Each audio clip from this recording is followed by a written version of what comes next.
नमस्कार दोस्तों, एक बार फिर से स्वागत करते हैं आपका हमारे YouTube चैनल पर। दोस्तों, केंद्रीय कर्मचारी पेंशन धारकों के लिए आज राष्ट्रपति ने 7वां वेतन आयोग की सिफारिश को लागू कर दिया है, जिसके अकॉर्डिंग पेंशन नियमों में बदलाव किया गया है। पेंशन नियमों में के बदलाव से छठे वेतन आयोग के बाद अब 7वें वेतन आयोग में हमारे जो पेंशन है उसकी अधिकतम सीमा को 2.5 गुना तक बढ़ा दिया गया है। वीडियो में आपको जानकारी देंगे इससे क्या प्रभाव पड़ा है। पूरी जानकारी के लिए वीडियो को लास्ट तक देखें। वीडियो अपने दोस्तों के साथ जरूर शेयर कर लें ताकि वो भी इनके बारे में जान सके। तो चलिए दोस्तों, ज़्यादा वक्त न गंवाते हुए स्टार्ट करते हैं आज की हमारी वीडियो।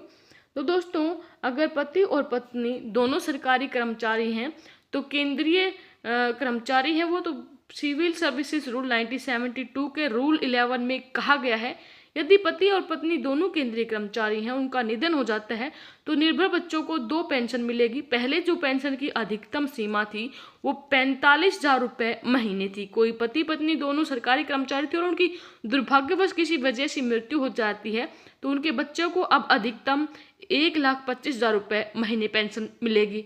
सरकार ने 7वां वेतन आयोग की सिफारिशों के अनुसार ये बदलाव लागू किया है और पहले जो पेंशन की अधिकतम सीमा थी उसको लगभग 2.5 गुना बढ़ा दिया है। गौरतलब है कि केंद्रीय सिविल सर्विस पेंशन रूल 1972 के सब रूल 11 में कहा गया है कि दोनों पति पत्नी दोनों केंद्रीय कर्मचारी हैं और उनका निधन हो जाता है तो निर्भर बच्चों को 2 पेंशन मिलेगी।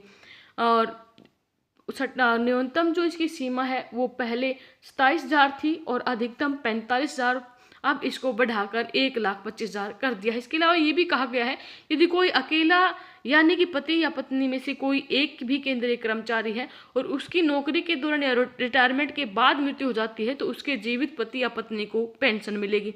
ये बढ़ोतरी 7वां वेतन आयोग की सिफारिशों को देखते हुए की गई है।